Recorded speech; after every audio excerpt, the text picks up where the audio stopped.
जनपद ऐसे हैं जहाँ थाने बेचे गए हैं। अब नहीं मानेंगे, महाराज जी नहीं मानेंगे। गायत्री प्रसाद प्रजापति के खिलाफ चापाऊं तो लोगों को नहीं लग रहा है। अब वो कब तक क्या चलेगा? क्या ऐसे ही पट्टों को फिर टिकट दोगे 2022 में?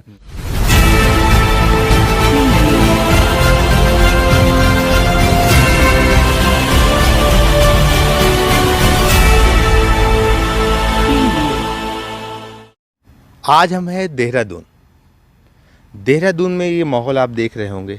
हम जंगलों के बीच में हैं और यहाँ की खूबसूरत वादियों में खड़े हैं, लेकिन एक ऐसा व्यक्तित्व भी हमारे बीच है जिसने पूरा जीवन गरीबों वंचितों के लिए आवाज़ उठाने में, उनका हक दिलाने में गुजार रहे हैं।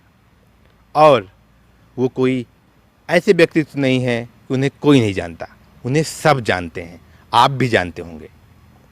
आइए सीधे बात करते हैं तमाम मुद्दों पे, शुरुआती जर्नी पे श्री ब्रजभूषण मार्कंडेय जी से चलते हैं। कामना, सादर आभार, मंगल कामना सभी के प्रति। कैसे हैं सर आप? बहुत बढ़िया, बहुत बढ़िया। अब मैं सुन रहा था गरीबों वंचितों के प्रति अपना समय और यह हुआ और बड़ा दयालु, ये सब फालतू चीज़ें हैं पुनीत।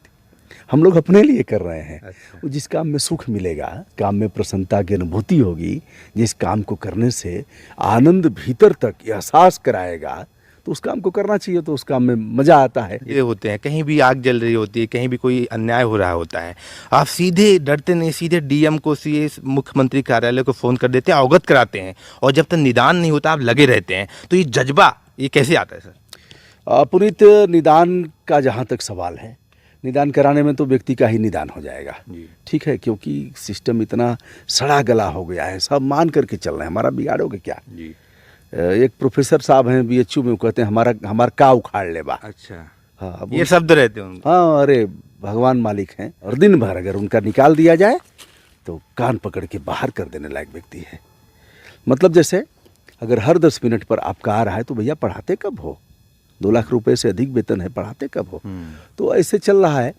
तो विषय वस्तु का अच्छा चयन करना है और लोगों को अच्छा परोसना है जो राष्ट्र हित में हो। तो सर आप गांव-गांव जा रहे हैं, शहर जा रहे हैं, कोई ऐसी गलियाँ, किसी का गाँव जिला नहीं बच रहा यूपी में, अदर स्टेट में, जहां आप नहीं जा रहे हैं, जहां के मुद्दे नहीं उठा रहे हैं। तो आप देख रहे हैं आगामी 5 विधानसभा चुनाव आने वाले हैं राज्यों में, यूपी में, उत्तराखंड में, अन्य राज्यों में भी है। तो क्या लगता है उत्तर प्रदेश का, मैं आपसे जानती हूँ क्योंकि आप उत्तर प्रदेश से बिलोंग करते हैं और गाजीपुर से हैं, तो कैसा माहौल है और क्या मुद्दे होंगे जनता के, जिन मुद्दों पे ये चुनाव लड़ा जाएगा? जनता का मुद्दा कौन सा है? जनता का मुद्दा कोई है ही नहीं है। जनता जिस दिन मुद्दे पर चुनाव होने लगेंगे और जनता अपना मुद्दा रखेगी कि इन मुद्दों पर खरा उतरोगे, तो चुनाव में मज़ा आएगा। चुनाव में मज़ा नहीं आएगा, वही घिसी पिटी चीज़ें, वही। अब हिंदुत्व की परिभाषा जैसे गढ़ दो, हिंदुत्व की परिभाषा गढ़ दीजिए कि अब जो भी है अपने अपने ढंग से, उनको पता ही नहीं कि हिंदुत्व है क्या, हिंदुत्व की व्यापक मीमांसा क्या है, उन्हें नहीं पता है। तो चल रहा है, युवाओं का नौकरी का भी मुद्दा नहीं बन रहा है। रोज उपाय क्या है? क्योंकि सरकारें आती हैं जाती हैं, लेकिन बदलाव नहीं होता है। अगर देखा जाए तो जो अभी अखिलेश सरकार थी उसमें नौकरियों में काफ़ी वो दिक्कतें होती थी बच्चों को। कुछ बच्चे पक्षपात का आरोप लगाते थे कि इन लोगों को रखा जाता है, हमें मौका नहीं मिलता, यहाँ पे पैसे चलते हैं। और इस सरकार में बीएड वाले, बीटीसी वाले आंदोलन कर रहे हैं, तमाम आंदोलन हो रहे हैं, महामारी भी आ गई। इस बीच दोनों का सामंजस्य कैसे बैठेगा, क्या उपाय होगा इसका? देखो, वो लोग जान गए हैं कि अमुक अमुक जात के लोग मैं जूता चलाऊंगा, जूता से पीटूंगा, तभी यह लोग हमारा जय जयकार करेंगे। यह जान लिया है लोगों ने, और जातीय आधार पर इनके वोट विभक्त हो गए हैं। वह उन्हें देंगे ही, चाहे जो परिस्थितियां हो जाएं। तो जिस दिन उससे हम लोग उबर जाएंगे उस दिन। और यह सब बेरोजगारी और रोजगार का कोई मुद्दा नहीं है, मुद्दा ऐसे ही चलता रहता है। भ्रष्टाचार कम हुआ कुछ?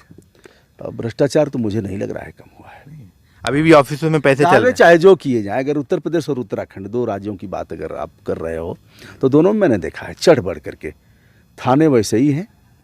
मैं और जोर दे करके कह रहा हूं कि मुझे यह कहने में गुरेज नहीं कि बहुत से जनपद ऐसे हैं जहां थाने बेचे गए हैं। अब नहीं मानेंगे, महाराज जी नहीं मानेंगे, उनके लोग नहीं मानेंगे, कहेंगे साहब हर जगह तो एकदम भ्रष्टाचार खत्म हो गया है और कहीं ऐसा था ही नहीं।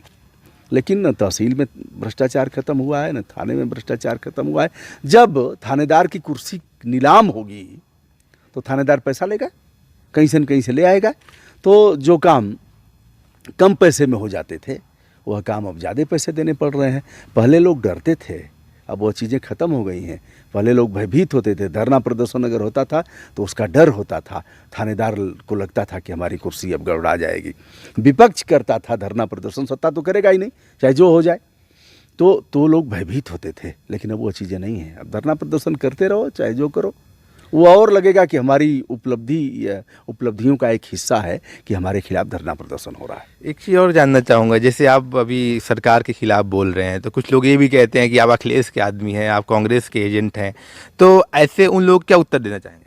अभी गायत्री प्रसाद प्रजापति के खिलाफ चापाऊँ तो लोगों को नहीं लग रहा है, नहीं लग रहा। साहब आपने तो अभी मुलायम का पट्टा बोल दिया। अभी मुलायम का पट्टा ही है, उसमें कहने में कौन सा। अखिलेश जी ने उनको बहुत बचाया था, बहुत बचाया था, कान पकड़ के बाहर किया, फिर 12 दिन बाद उनको फिर कैबिनेट मंत्री की शपथ दिलाई गई। तो मैंने कहा अखिलेश बाबू कब तक क्या चलेगा, क्या ऐसे ही पट्टों को फिर टिकट दोगे 2022 में? अब लोगों को लगता होगा। अब मैं कैसे कह सकता हूँ, कुलदीप सिंह सेंगर को पाहुन बनाया।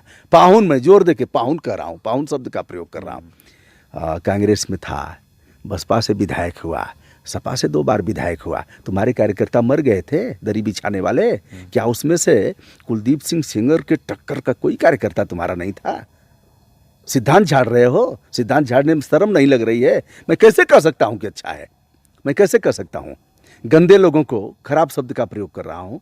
जिनके पास वह पात्रता नहीं है उन्हें आयोग में भेज रहे हो, उन्हें संवैधानिक पदों पर भेज रहे हो, उन्हें राज्यपाल बना रहे हो। कैसे कह सकता हूँ कि बहुत अच्छा है?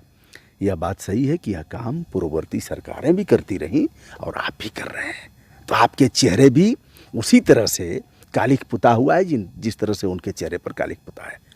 ये पुलिस प्रशासन का एक चीज़ और है, अगर आप अच्छा काम करते हो तो उसका हम समर्थन करेंगे, उनका हम जय जयकार करेंगे। लेकिन अगर गड़बड़ है तो कहेंगे हम डट करके। कहा जाता है यूपी में कानून व्यवस्था बहुत दुरुस्त है, यहाँ पे अब अपराधी बच नहीं पाएगा और भाग जाएगा। यहाँ या तो अपराधी नहीं रहेगा या तो मारा जाएगा। तो इसको क्या कहते हैं कि मार दो, इनकाउंटर कर दो। कानपुर का व्यवसायी आता है गोरखपुर में, पीट करके उसे मार दिया जाता है। अनेक 1-2 घटनाएं थोड़ी हुई हैं। और यह अभी कोरोना संक्रमण में लोगों को कान पकड़ के उठवाया बैठवाया जाता था। यह योगी की पुलिस है, कहने में शर्म नहीं लग रही है? वही पुलिस थी, सदन में जाकर के रो रहे थे, वही पुलिस थी। आज कैसे मान गए कि पुलिस बहुत अच्छा हो गई है? बाबू, कल तुम्हारी सरकार नहीं रहेगी ना, तुमको उठा करके मुख्यमंत्री से लेकर के तमाम लोगों को ऐसे चढ़ा करके वही पुलिस डाल देगी। क्योंकि तुमने भी उसका मन बढ़ाया, इन्होंने भी उसका मन बढ़ाया और पुलिस का शोषण भी किया। 5 रुपये देते हो हवालात में खाने के लिए जो कैदी रहता है, और 150 रुपये साइकिल अलाउंस देते हो, और चाहोगे कि पुलिस हमारी बहुत अच्छी हो जाएगी। पोस्टमार्टम कराने का पैसा उसको नहीं मिलेगा, उसका EL और CL जिस पर उसका अधिकार है उसको वह नहीं मिलेगा, और कहोगे कि अच्छी हो जाएगी। तुम्हारी गवर्नमेंट है, तुम्हारी जय जयकार करेगी, योगी बाबा जय जयकार। और कल उनकी गवर्नमेंट आएगी तो योगी। महंगाई पे क्या कहेंगे? महंगाई जो अभी फिलहाल चल रही है, ये कोरोना की वजह से है या महंगाई है ही? नहीं, महंगाई तो सरकारों की निष्क्रियता और नाकामियों के चलते है, ये अभी मैं कहूँगा। और इनका पेट भर नहीं रहा है। मैंने कहा रैलियां बंद करो रैली। एक जगह से मोबाइल से सब देख रहे हैं, एक रैली में 10 करोड़ रुपए लगेंगे, क्यों नहीं रैलियां बंद करते रहो? ऐसे देखेंगे, सब देखेंगे कि दाढ़ी वाले बाबा की शक्ल कैसी है, सब देखेंगे कि अखिलेश बाबू की टोपी कैसी लग रही है लाल रंग वाली, सब देखेंगे कि मुलायम सिंह यादव कैसे बोल रहे हैं, सब देखेंगे। मतलब उम्र है, ऐसे कुछ उसका अन्यथा मत लीजिएगा, मैं ऐसे कह रहा हूँ। तो सब देखते हैं।